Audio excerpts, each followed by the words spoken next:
எல்லாருக்கும் நமஸ்காரம். இன்னைக்கு கோவில் திருவாய்மொழியில் முதல் 100ல் 2வது 10 முதல் பாடல், அதாவது 11. முதல் 11னா 12. முதல்ல 10 11 போயிடுச்சு இல்லையா? 2வது பதிகத்தில் 1வது பதிகத்தில். இது 2வது பதிகத்தில் முதல் பாட்டு. கோயில் திருவாய்மொழி முதல் 100 பாடல்களில் முதல் அத்தியாயம்னு வச்சுங்களேன். முதல் அத்தியாயத்தில் 2வது பதிகத்தில் முதல் பாடல். இந்த பாடல் எல்லாமே இந்த திருவள்ளுவர் இது மாதிரி 1.25 அடி இருக்கிற பாட்டு. சின்னதாக இருக்கும். திருக்குறள் மாதிரி சின்னதாக இருக்கிற பாட்டு. ஒன்னொன்றுக்கும் அர்த்தம் உண்டு. அதை நம்ம படிக்கலாம். நம்ம இதுக்கு இதில்லாத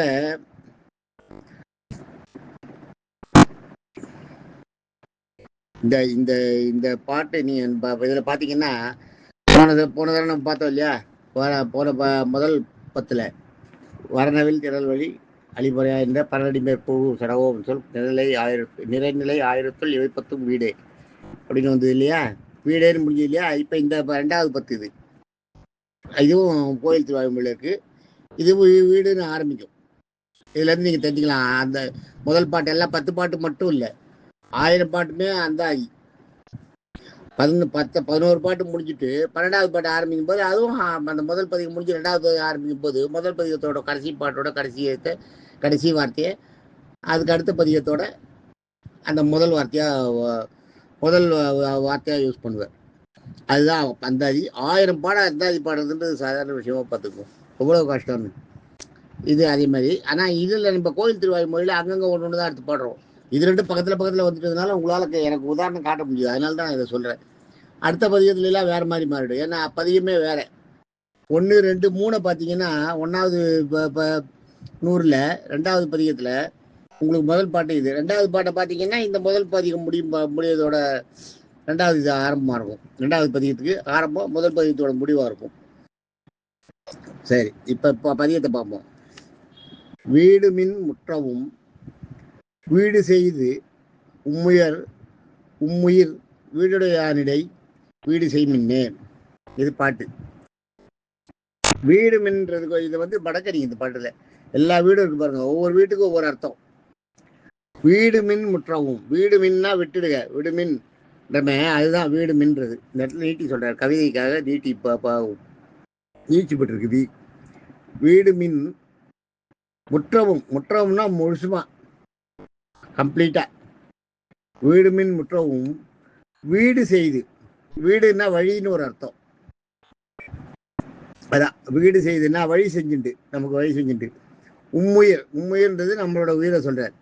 நம்ம உயிர், அதாவது நம்முடைய உயிர் நமக்கு நம்முடைய வழி செய்து கொண்டு வீடுடைய ஆனிடை, வீடு உடைய அவன் இடை. ஞாபகம் வச்சுக்கோ. வீடு உடைய அவன் இடையா வீடுடைய அவன்டை அப்படின்னு காமிச்சிருக்குதுல. வீடுடைய ஆனின்றது நமக்கு மோட்சத்தை கொடுக்கக்கூடிய அவனிடம் சேர்றது. அதான் இறைவனிடத்து அப்படின்னு அர்த்தம். நம் பிறவி கடலை கரை சேர்க்கும் இறைவனிடத்துன்னு வச்சுங்களேன். நம்மளை பிறவி கடலை கடந்து நம்ம வைகுண்டத்துக்கு போகிறதுக்கு வழிகாட்டுற அவனிடத்து. வீடு செய்மின்னு, வீடுடைய ஆனிடை. வீடு செய்மின்னா மனதை செலுத்துறது. வீடு செய்யறதுன்னா மனசை செலுத்துறது. நம்ம மனசை அங்கேயே அதுலேயே பெருமாளையே நினச்சிட்டு அதுலேயே மனசை உள்ள ஆழ்ந்த தியானத்தில் போய் அந்த மோட்சத்தை அடையிறது. அதுதான் வீடு செய்மின்னு. அந்த மாதிரி மனசை ஆழ்த்தி செலுத்தி, பக்தியை செலுத்தி மோட்சத்தை பெறுவீர்களாகன்னு அர்த்தம். இதில் ஒன்று பாருங்க. முதல்ல இருக்க வீடுக்கு விட்டுடுன்னு அர்த்தம். அடுத்தது வழி செய்யறது. அடுத்த வீட்டுக்கு வழி ஏற்படுத்திக்கிறதுன்னு அர்த்தம். அதுக்கு அடுத்த வீடு மகாவிஷ்ணுவை குறிக்கிறது. அதுக்கு அடுத்த வீடு வைகுண்டத்தை குறிக்கிறது. 4 வீட்டுக்கும் 4 மீனிங். ஆனால் வீடுன்ற வார்த்தை ஒன்று தான்.